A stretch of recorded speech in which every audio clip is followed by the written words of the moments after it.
Amy, let me tell you about a magical place that is so exactly designed to be enclosed space, year-round fun for the whole family that I bet you already know what I'm going to say before I even say the name. Let's say it together on 3. 1, 2, 3.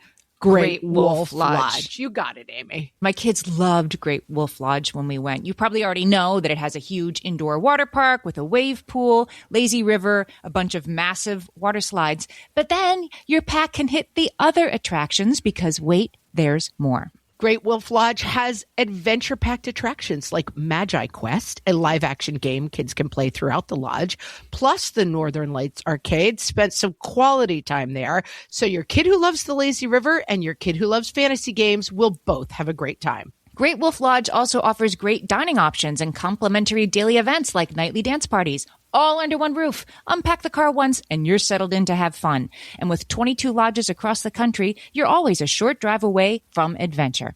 We've both had such great times at Great Wolf Lodge, so bring your pack together at a lodge near you. Learn more at greatwolf.com and strengthen the pack.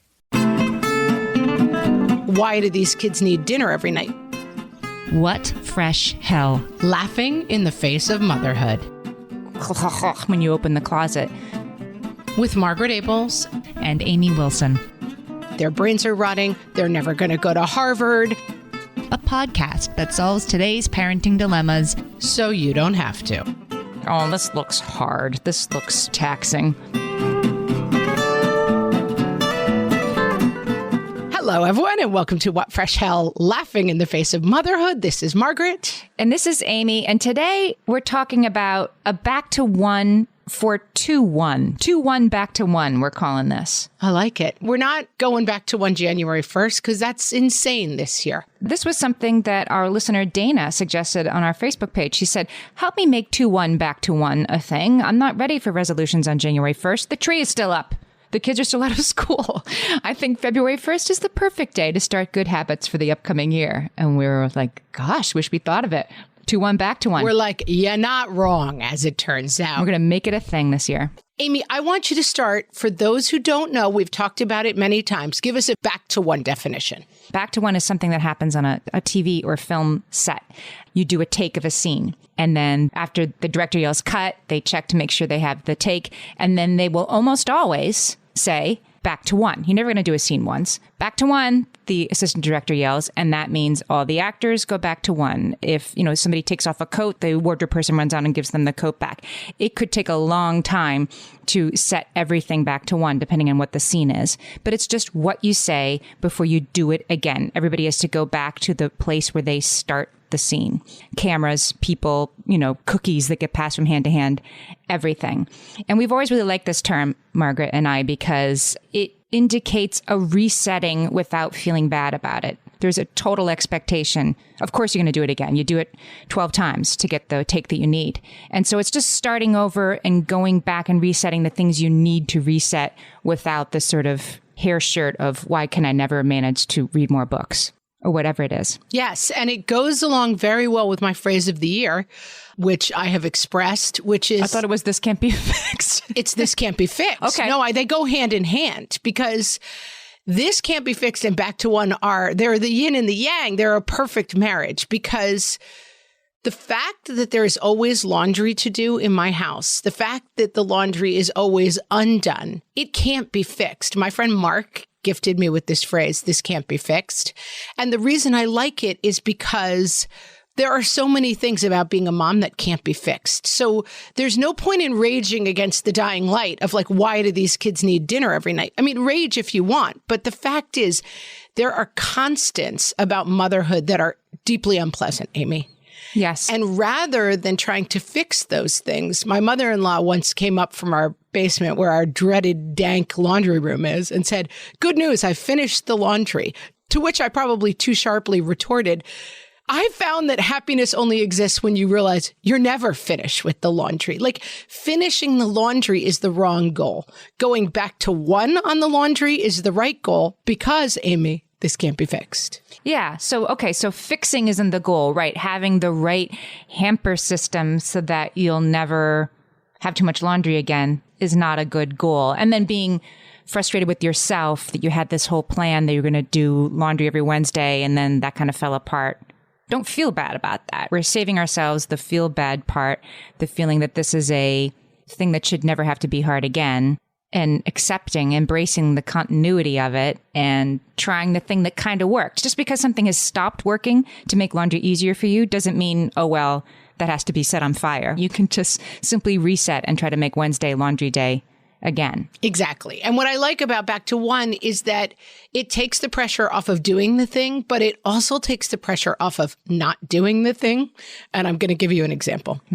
Okay.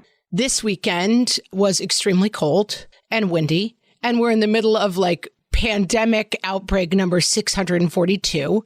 And so we're not going anywhere. We're not going to the trampoline park. We've got nowhere to go and nothing to do. We're not having friends over and we're not doing play dates. We're stuck in the house. Yes. And so my kids did about 6 to 7 hours of screens a day for 3 days straight. And what I would have done before the magic of Back to One is think, I'm a bad parent. This is bad parenting. Their brains are rotting. They're never going to go to Harvard. Right. I've failed. This is it. I did a pretty good job for 13 years, but I lost it now.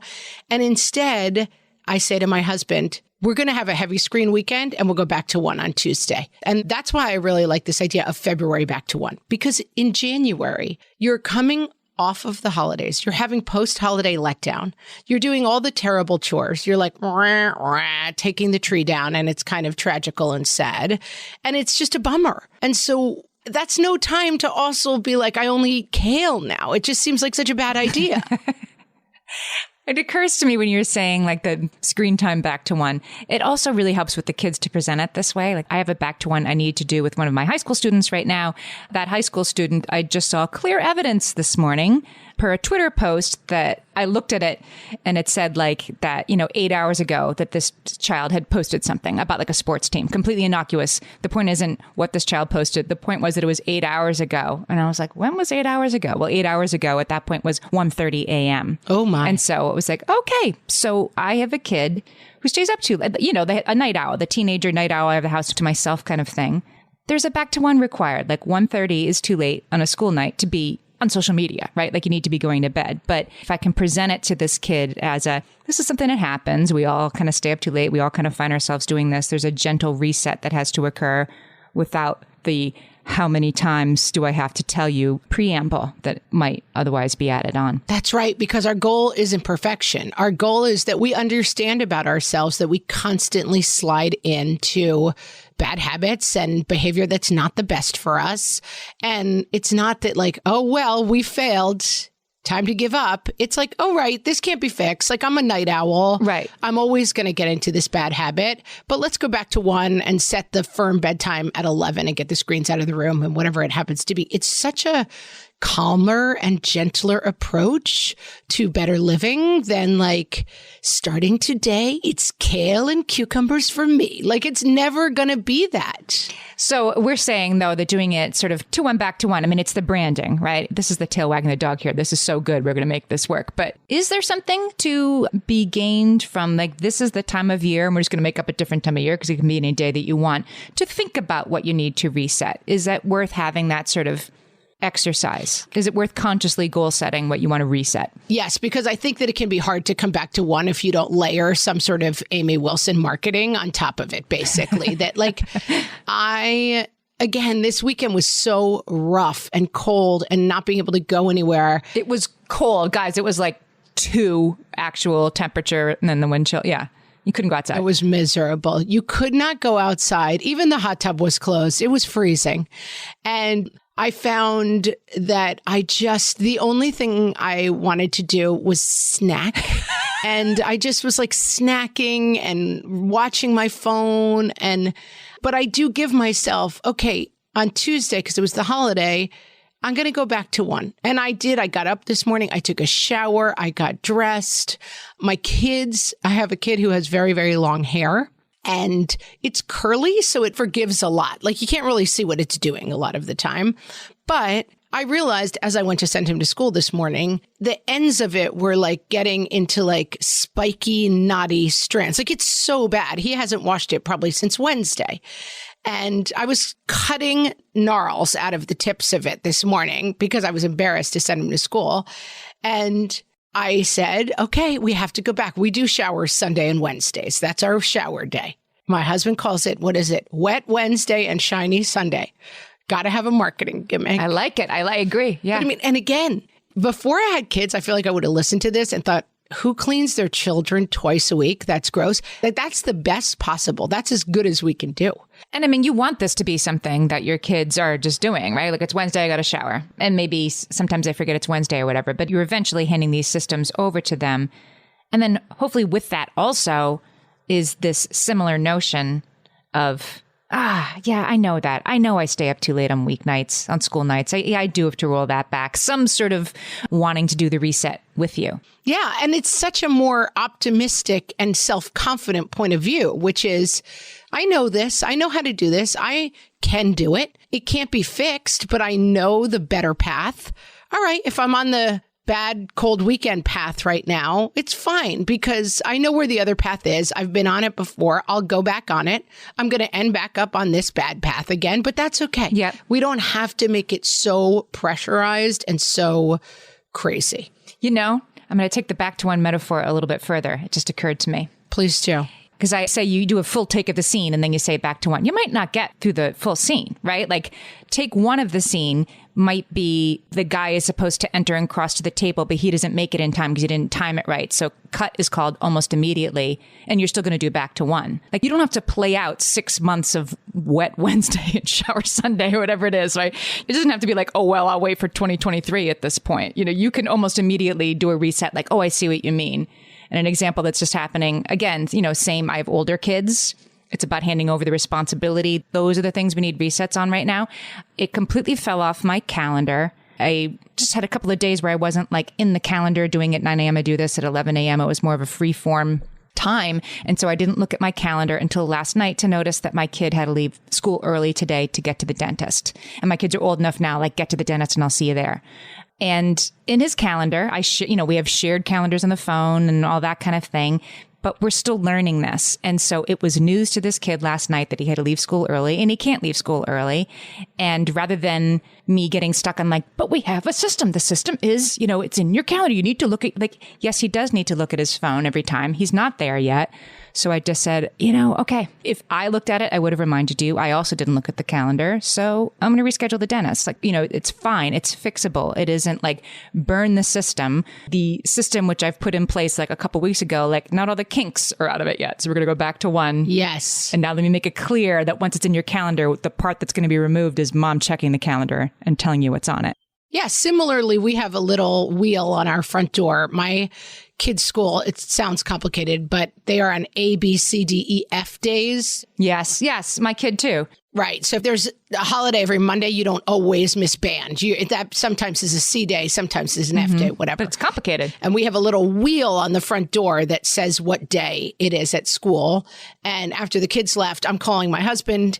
What day is it? Did this one need their flute? And he's like, I forgot to change the thing. And he's much more organized. In the morning, I'm useless. But we just said, oh, yeah, we got to go back to using the wheel again. And, you know, you fall out of these patterns and it's fine. Now, I will make one more codicil to this, Amy, which is that everyone on the podcast knows that my reigning life advice is never make a major life decision in February. My sister gave me that advice about 15 years ago. I do remember that. It's very important advice because what happens is that February is extremely dark and depressing. Bleak and dark and cold. And there's, you know, sometimes there's no breaks. And so you do sometimes think to yourself, like, I should open a bar in Puerto Rico. And like you get into really strange decision making. During cold weekend, I decided I want to change one of the closets. And literally 20 minutes later, I was like calling an architect and being like, we need to knock our house down and start all over again. That's February thinking right there, even though it's only January. Like you've got to be careful that like February isn't ruling you. But still fine with our rule because back to ones are not, I'm going to go back to one and knock my house down. I'm going to go back to one and open a bar in Puerto Rico. These are small tweaks. These are small resets. These are not major life decisions. So it does not run afoul of my most important rule. Thank you for that important distinction. All right, let's talk about some back to ones when we get back. For some of us, tax season is one of the only times that we look at our finances fully. And once it's over, well, that was terrible. And it is completely understandable not to want to think about it for another whole year. But using Monarch and being intentional with your finances in an ongoing way helps you see where your money is going and how you can put your refund to best use. We are here to tell you, simplify your finances with Monarch. Monarch is the all-in-one personal finance tool designed to make your life easier. It brings your entire financial life, budgeting, accounts and investments, net worth, and future planning together in one dashboard on your phone or laptop. Feel aware and in control of your finances this tax season and get 50% off your Monarch subscription with code FRESH. As you know, my husband and I are preparing to send, 3 kids off to college, and I cannot tell you how helpful Monarch has been in showing us our full financial picture, helping us to track our spending and reach important savings milestones. Our weekly meeting, Amy, it's now run by Monarch. Love it. Achieve your financial goals for good with Monarch, the all-in-one tool that makes money management simple. Use code FRESH at monarch.com for half off your first year. That's 50% off at monarch.com, code FRESH. All my kids learned to swim when they were little. It was super important to me that they be confident and safe in the water. There was only one problem with that, taking them to swim lessons. I mean, the pools were freezing. There were always cranky adults doing laps right there. And it was definitely not, for any of us, what you would call fun. Amy, heard. But now there's Goldfish Swim School. Goldfish takes a really thoughtful approach to swim lessons, combining research-based teaching with a warm, kid-friendly environment that actually helps kids thrive in the water. Every detail at Goldfish is thoughtfully designed to create a golden experience, from shiver-free, warm indoor pools to comfy waiting areas for parents to professionally trained lifeguards on deck. Goldfish uses an approach called the science of swim play, which combines guided play with proven teaching techniques to help kids learn to swim, build water safety skills, and gain confidence, all at their own pace. Lessons are designed to meet kids exactly where they're at. If you've been thinking about swim lessons or just wondering where to start, this is a great opportunity. Right now, Goldfish Swim School is offering a waived membership plus your child's first lesson free at participating locations. Just visit goldfishswimschool.com/free to find a location near you and enroll using promo code FREE. That's goldfishswimschool.com/free, promo code FREE. Amy, we're back. We had a lot of response on our Facebook group, facebook.com/groups/whatfreshhellcast. And lots of people responding to the original post and saying, I liked Cheryl. She said, February is the devil's big ideas are a trick playground. Let's make new resolutions every Monday. She's saying, like, don't make major life decisions in February, right? Like, it's like, don't get pulled in. Just make them every Monday. She wants it back to one Monday. Back to one Monday, I'm totally fine with. I like it. I mean, okay, sure. A lot of people giving themselves grace over resolutions this year. I mean, we are in third year of pandemic. Like, this might not be the year to decide that you're going to get, your bikini body back. I don't know. Did you make any actual resolutions in January? We did not talk about it on the podcast, but did you? I don't do resolutions anymore because of Back to One. Like, you don't have to wait till January. Exactly. And I just realized that I'm not going to be like, this is the year. I will say, one of the things I committed to, and this is something that a lot of people talked about on Sarah and Monica agree with mine, which is reading books. We've talked about this on many of our resolutions. Yes. And it's a Back to One thing too. I was on vacation over the holidays and super relaxed. My kids are at an age where, like, they play in the pool. I sit by the side. I don't have much to do. We didn't cook a lot. And I read 2 books, and it's gotten me back in the habit of reading books. And I said I was reading only, like, The Lies He Never Told Her and, like, all the, like, super goofy. The doll that killed people. Yeah. Yes. The doll that kills. Exactly. And I have worked my way back, and I am reading the new Jonathan Franzen novel right now, Amy. I'm about 30% through it on my Kindle. I already said I listened to it, and I have it on Audible. So then when I can't be in front of the book, I'm listening to it. And that's how I'm making my way through it. It's a little dark. It's a little depressing. It's not something I would have taken on in month 1 of the pandemic. But I'm back to one. Sarah says, reading actual books, I always feel better when I have a book to read at night before bed. Not a self-help or a parenting book that makes me feel like a failure. A novel where I'm so invested, I don't think about my worries. That's it. Yeah, because I do a lot of reading of books from the guests for the podcast and trying to find room for that. That doesn't count. On top, I'll tell you what, something that I discovered. So you're saying about like that reading is sort of a back to one thing. That's why you get frustrated about making goals, right? Because my goal every year, my New Year's goal would be to read more books.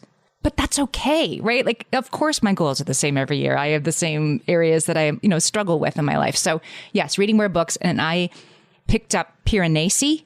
Have you read this one? It's don't even know the words you're saying right now. I got it through Literati Book Club and I started to look at it. I looked at the first page like, oh, this looks hard. This looks taxing. Put it aside. Somebody said that it was like the best book they read during the pandemic. Heard it again. Are you saying the name of the author or the name of the book? The name of the character is Piranesi and the name of the author is Susanna Clarke. And I recommend it. I love it. I'm really enjoying it. But it's one of those books you got to give it like 25 pages. You know what I mean? And now I'm like, it's a completely new world. It's like entering, I don't know, Lord of the Rings or something. And the first 20 pages of Lord of the Rings, you're like, what, who, what, right? I don't understand what's happening. Elven Kingdom. Okay, that's all 450 pages of Lord of the Rings for me, just for the record. Yeah, I guess so. Yeah, maybe that's a bad comparison. But this is like, you got to get over the hump and then you'll love it. I discovered that, like, oh, that's what I've lost that ability to do over the last couple of years, is stay with something that I don't immediately get and is of comfort to me. Because now I'm loving it. Now I'm in this universe that's completely transforming and nothing like my day-to-day life, nothing like, here's what you're doing wrong, Mom. I get that idea. And that's what I've discovered. Okay, the next thing I need to fix is when I find myself stopping reading, it's because I'm not giving a book 25 pages to make sense. And I also think the other thing I love about Back to One is it's fine to say not now to a lot of things. It's fine to say like not now to a clean home if you have 3 kids under 4 at home. And it was fine for me to say not now to reading when I was too stressed to concentrate because I was too busy scrolling pandemic Twitter. And that's the button I needed to push and keep examining it. And it's fine. I was a huge reader as a young person and as a single person. I would read probably 300 books a year. I mean, I read all the time. I always had a novel going. I had plenty of time to read. And then I beat myself up too much when I had young kids. Like, oh, I've lost reading. I used to be this person and now I'm this person. And that's the kind of definition that we want to get away from. Back to One. And the Franzen book's working for me right now, but it's a little, it's Jonathan Franzen is not exactly, the last thing he mentioned, it's a little heavier and it's a little depressing. And, I've a couple of times been like, I'm not sure about this. And, it's okay to say like, this is not it for me right now. And that reset is like, yes, like anybody who's listening who has like, 18-month-old twins, we're not telling you should read more. We're not telling you what your reset should be. But I think there's a reset that can occur when your kids are, 12 and 10, you're like, oh, I used to read and I don't anymore. Well, that thing that you think is not available to you, that season has kind of changed and it might be worth a reset and just see. Check in. Love it. Similar journaling. I'm not a journal. Are you a journaler? Uh-huh. Have been. I have had journaling seasons, yes. But Alexandra says daily journaling. Willow says, big believer in miracle morning. I wake up and work through some journaling, meditation, exercise, affirmations, and visualizations. Becca says daily journaling. I'm not a journaler, but we recently had Rachel Nielsen on, and she has the Flecks of Gold journal, which we both highly recommend. Yes, that's beautiful.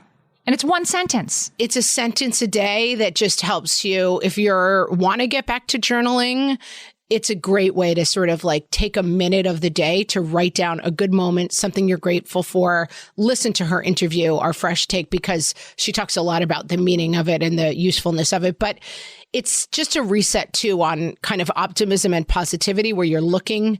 I always say my kids get notes from school that says, I caught you being good. And it's like the teacher like is looking out for like, you shared your pencil with your friend, whatever it happens to be.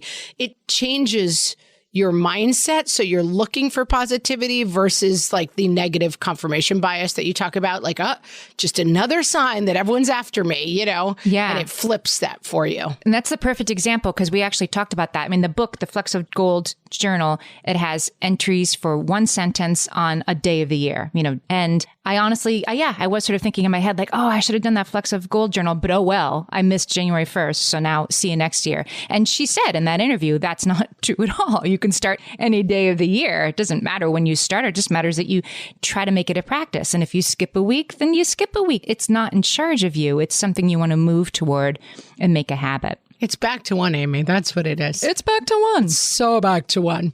Jenna says, and I like this because I struggle with this, incorporating veggies. Incorporating veggies into one meal a day, just one, rather than an entire diet overhaul that doesn't last and feels overwhelming. This is a great example of the difference between a resolution and a back to one, because a resolution is, I'm going to eat healthy. And then when I'm like this weekend in the cold, just numbing my feelings by eating 8 billion Ritz Air Crisps, which are my red light food, like I just might as well just pour the whole bag in my mouth because I'm eating them all. Too late now. It's like, what if I just add a vegetable, make sure I have a vegetable once a day? Like maybe that's my starting place. And for my kids, I have a kid who is very fruit and vegetable resistant. And we've moved to apple juice in the morning counts as a fruit. Like start with small things that are achievable because we want to keep ourselves and everybody out of the mindset of like yet another failure for lame old me. Right. That's what you don't want to be at. There's this book by John Acuff called Finish, and it's for creative people. But that great book, fantastic book. And that's sort of the number one piece of advice I got from if you're trying to finish the book, the play, the thing, the painting, whatever it is you're working on, make the goal, like bring the win much closer to you. Set an absurdly small goal. For the next week, I'm just going to open the doc that has my screenplay in it, and I'm going to look at it every day for a week. That's how you get it done. And so we're saying the same thing here, right? Bring it closer. Apple juice is enough for Monday. And then tomorrow we'll try it again. And it'll probably trick you into like, for me, that's exercise. Like, okay, if I get on the treadmill or the bike, I'm probably going to ride. Mm-hmm. But getting on the bike is the problem. Like I rarely quit halfway through, very rarely. But the win is like just engaging with it enough to get involved. And then it probably will take you somewhere, but like don't even set a secondary motivation. Just get something in front of you. And it reminds me also of the greatest advice I ever got from a writing mentor. And now I've heard it in many different ways, but I never heard it before he said it to me, is perfect is the enemy of done. Like don't be afraid to get stuff done because it's not going to be able to be done perfectly. And one example of that for me is like Kelly, the impossible task of getting all the laundry put away. And I'll tell you, one of the reasons I struggle with this is perfect is the enemy of done. I want it folded correctly. And then I want my linen closet to be nicer and not have a broken shelf. And I want it to be labeled and I want everything. Getting it away is better than like leaving it on the couch for 2 weeks because the drawers upstairs aren't organized yet. Because I have to build a new closet. Yeah. And this is something I have I did really start this in January. And we talked about this on Small Things, like getting rid of the clutter. I'm constantly aware of how stressful clutter is to me, especially when we're all at home.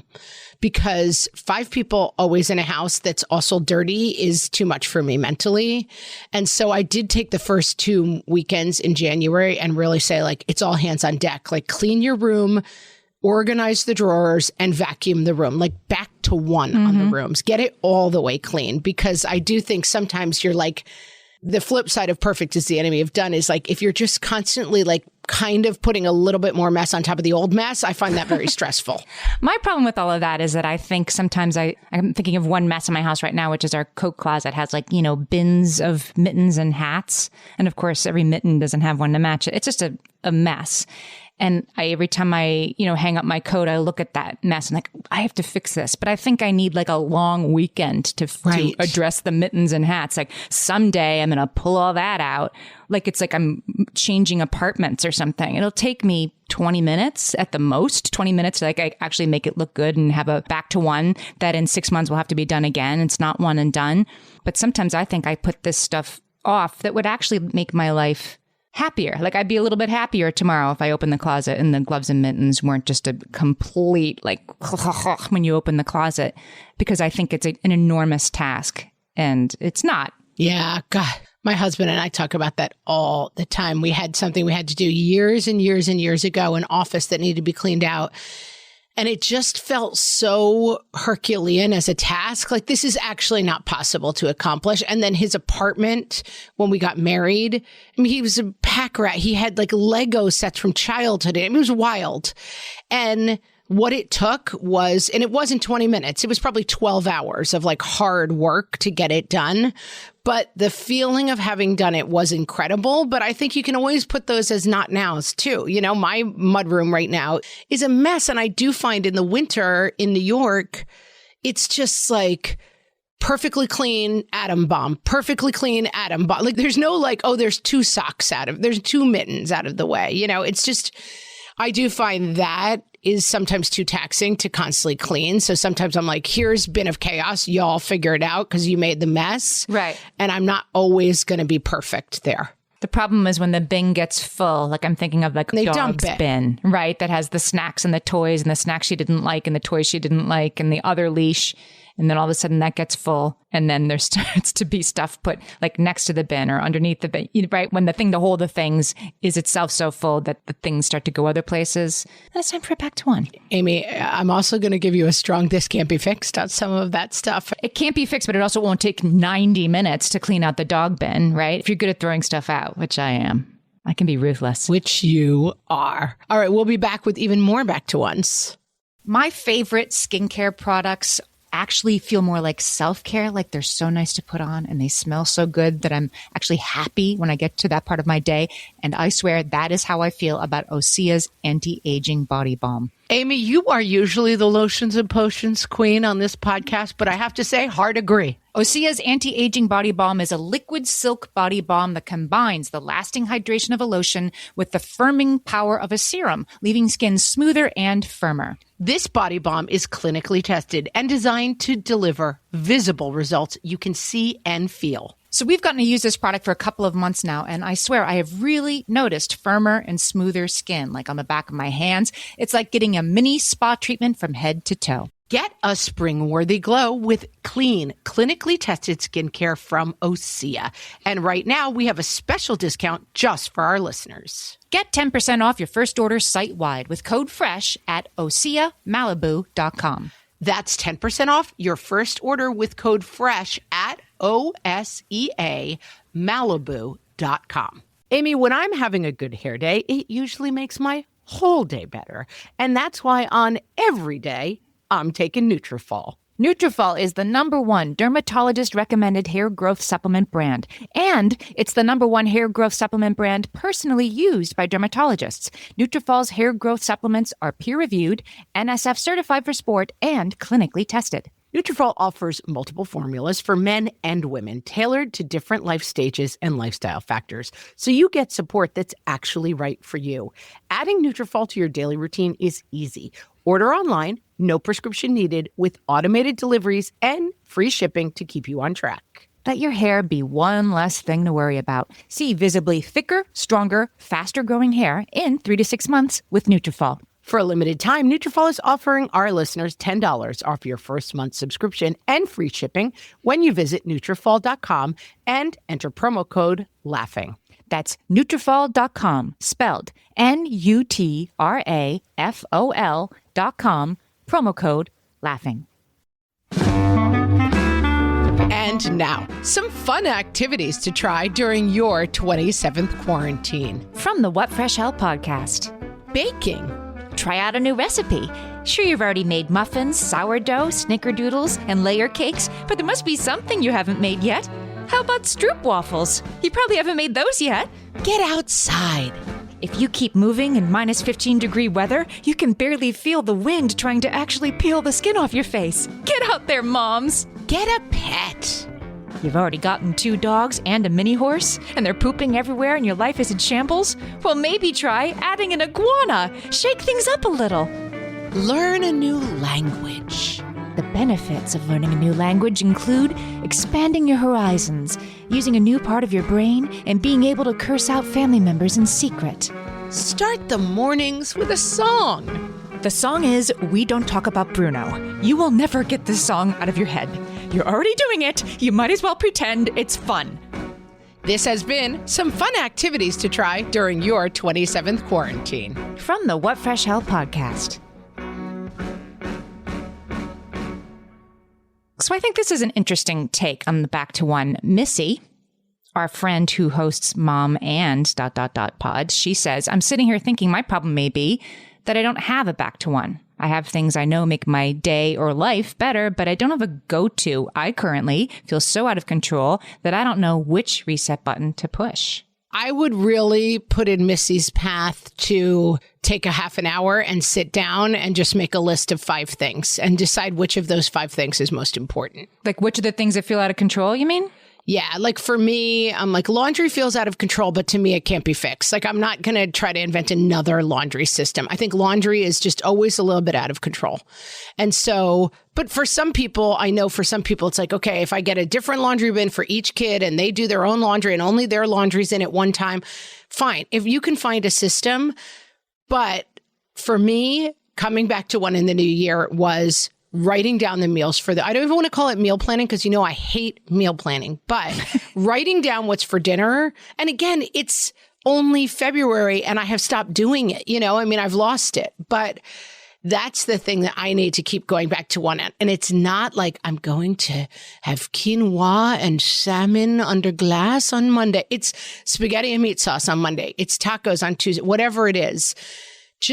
I think that if you spend time and think about what is most frustrating to you and then move those solutions, like you said, very close to you, it's not going to be like the car will never be messy again because we're never going to eat in it again. But is it, okay, every time we get out of the car, everybody grab 3 things, maybe, whatever it is. Take a look and then define the small back to ones because it is a process. I recently did an Ask Margaret about cleaning the bathroom, and keeping the bathroom clean when you have boys who are bathroom destroyers. And the thing is, the bathroom is always going to return to grossness, but you got to start somewhere. And that's a thing that I identified as this is really grossing me out. To walk upstairs and smell the bathroom as I'm walking in is gross. I want to fix that thing. That might go on my list of 5 and realize that those 5 things are not going to make your life perfection, but try to identify the 4 or 5 things that feel really out of control. And then what's the one you can start with? I've discovered that mopping the bathroom floor, a small bathroom, like my kid's bathroom is a small bathroom. We live in an apartment that grabbing the bucket and the mop and just kind of, slop mopping the floor takes, including finding the bucket, filling it, putting some soap in, that takes less than 5 minutes to clean that stuff up in my bathroom or my kid's bathroom. And again, it's something that's cleaning day. Who has time for that? Well, I have time to get down on my hands and knees and sweep all my hair into a pile and put it in the wastebasket. It takes less than 30 seconds. I don't know. Somehow I'm these insurmountable tasks that run away from me that you can how about you just do it right now? Let me hit you with Crystal's back to one because it's apropos. She says, clean the kitchen, run the dishwasher, and prep coffee for tomorrow at the end of every day.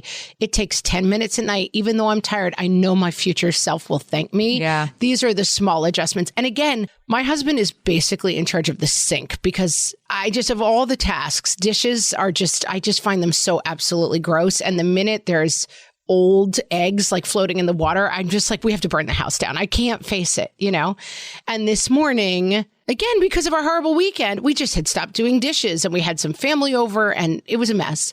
And we just reset I said, let's clean until the kitchen is clean. Right. Until that's and we scrubbed out and it's okay, I can breathe again. There's no trace of egg from 4 days ago that is frightening me every time I cross the threshold of the kitchen. Yes. And I think that this is a part of the equation that we should address. It's you always say, take the pain, that little bit of pain, which is 30 minutes of really cleaning the kitchen, means every hour of the day today when I walk into the kitchen, I don't have the horrible feeling that there's eggs chasing me. You're like, and there's like twinkles. We can put them in post, little twinkles on the countertop because it's so clean. Yeah. And another thing I sometimes do is I literally write down like rooms in the house and I'll say this week is my bedroom's week and it gets really clean. And then next week is my kids' week. You know, they say that they finish painting the Golden Gate Bridge and the next day they start painting it. Like it takes 365 days to paint the Golden Gate Bridge. And that's how I think about my house. Like if this week is my room and next week is the kitchen and next week is the playroom and next week, it's time to start again. But I realize again, it can't be fixed. It's the house is clean house is not achievable. I'm realizing that we're saying that change is iterative. Define iterative, please, Fancy. Like a little bit at a time. Like we're going to do this back to one around, the laundry, 20 times, not once. And each time we do, we're going to be like, that part didn't work so well. So maybe I will try. Like, what if I put the bag for the delicates in the bathroom or, whatever. Like you change something little each time. When you go, let's go back to the real back to one. When you're resetting, it's because something went wrong or something wasn't quite right. And sometimes it's like, a boom was in the shot, and sometimes it was that the actor didn't quite, hit the thing that they needed to emotionally. There's something little that has to be fixed every time. And once you fix that little thing, then something else little might go wrong. But it's a little different every time. It isn't like, let's go back to one, let's do that again. Like when you're on a movie set and they're doing the first take of a scene, you just do it. You just do it so you see what goes wrong. Right? Right. Like this will be a mess, but let's just see what happens. Oh, okay, we missed the entrance in this and we totally mistimed that. And she can't say the line that way. And then they're okay, back to one. And they go back to one and then they talk about it. It's not that you're trying to do it wrong again, but you're definitely not trying to do it perfect. You're just trying to fix the things you noticed last time. And then you fix different things. I'm watching season 2 of Cheer. This is the full outs. They go full out on the routine. And then it's like, oh, this person fell.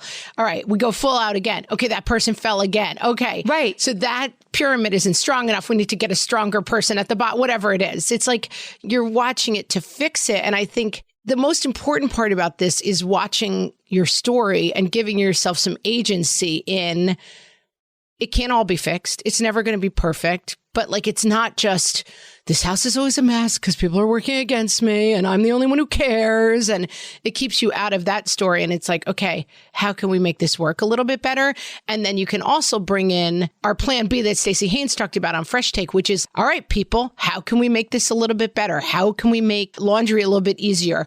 It's called collaborative and proactive solutions, this sort of problem solving. And it can get confusing because plan B sounds like plan A didn't work. It failed, yeah. But plan A is just like, everybody better start doing their laundry right now. That's plan A is yelling. Plan C is also fine. It's, I guess I have a messy house. I have little kids and I'll revisit this in a year. And plan B is proactive, collaborative solutions. Hey guys, I've noticed that there's a lot of dirty clothes on the floors of the room instead of the hamsters. What's up with that? And let them say, well, it's because I'm rushing so that I can, start playing Fortnite right at 8 o'clock. Oh, okay. So let's roll your shower back 15 minutes so you have time to clean up your room before Fortnite. Find the fixes, definitely. Yeah, yeah. Christy says about her back to one, which I really liked. My communication with my neuroatypical child. I can often get caught in cycles of frustration and be short on patience, which I know is totally normal. I try not to beat myself up, but I find when I reset and stay curious, calm, and come from a place of love, we both have better days and outcomes. This is such a good example of a back to one. It is not the two opposing choices of I'm a good parent or a bad parent. I'm doing great with my child who struggles or I'm failing my child who struggles. It really is just, I know the path that works the best is when I'm calm and I come from a place of love. But I can't always do that when I'm in the middle of a pandemic and I'm hungry and I'm tired and the car just broke down and the battery died. Like on those days, I probably yell. But I know the place that I can go back to. And we've started, as a result of the podcast, family meeting on Sundays. And it's brief and the kids don't really love it. But I'll often say, I'm finding that I have to ask you 6 times to get off of screens. And it's really frustrating. And then I'm yelling and then you're annoyed that I'm yelling. What are we going to do to fix that? Mm-hmm. How can we? Well, I guess we could really try to listen for the first time. It just gives the opportunity to be having conversations about like, how can we reset this dynamic that isn't going well? And I will say, if you had presented this to me in my early parenting, I would have thought, tweet, which is Amy's grandma's expression for when things are just a little too cute. Yeah, a little child coddly. A little ridiculous. Like, okay, let's talk to our kids and learn why they're having a hard time. But I hate to say it works, friends. It really does help to sit down once a week and say, next week, what can we do better? We can't do everything better. We're not going to be like a perfect family. But what's one thing we struggle with this week that we can work a little harder on and reset? And it also gives your kids agency and makes them feel like they're part of the solution. When you were talking about the listener saying that when she remains calm and curious, and for me, curious is the half of this I really want to pinpoint, because you're not saying, hey guys, what do you think we should do about this? It's not play acting. Right. If you're like, any minute now, I'm going to bring out the chore chart that I'm hiding under the table, What do you want to do? I have some ideas. How about this? Right. I mean, we've all done that. I've done that. But this true plan B problem solving is, what do you think? And then being really curious about what their answers are, because you might have a good solution in there. And the other thing to be curious about is, to use your Cheer analogy, because I'm obsessed with Cheer season 2 on Netflix. It's amazing. Monica, who's this amazing cheerleading coach, when they do the first full out, which is the first time they're going to do everything with all the flips and all the stuff that's slightly dangerous and complicated, she's not expecting perfection. She's watching it with genuine curiosity. Where are the weak spots? Where are the things I haven't seen? And she has no idea what's not quite going to work until she sees it full out. And then they go back to 1. And that curiosity about what's finding the part of it that's not quite right, that we can shift the dial on, a little bit, is probably much better for us than, okay, I'm going to do it again. It's January 1st. And this year I'm going to read 300 books. Right. And it keeps us in a really different story. And that story is, we're all in this together. We're trying something that's really hard together. And so, of course, it's not going to go well all the time, but are there things we can tweak to make it go better versus on January 1, I'm going to be a completely different person. The meme, there's a meme that's like, I wish I was the person I thought I was when I bought all these vegetables on Tuesday. Stop deciding that tomorrow there's a door through which a completely different you exists. At my old age, I'm going to tell you, there's no door and there's no other person. There's no thin person. There's no organized person. There's no person who likes doing the laundry. But there are tweaks that you can make that make things less painful. Solved it. Done forever. We're going back to 1 on 2-1, people. Let's do it together.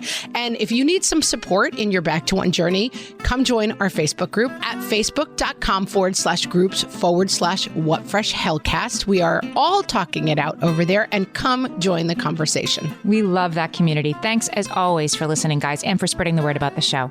Happy back to 1. Talk to you next time.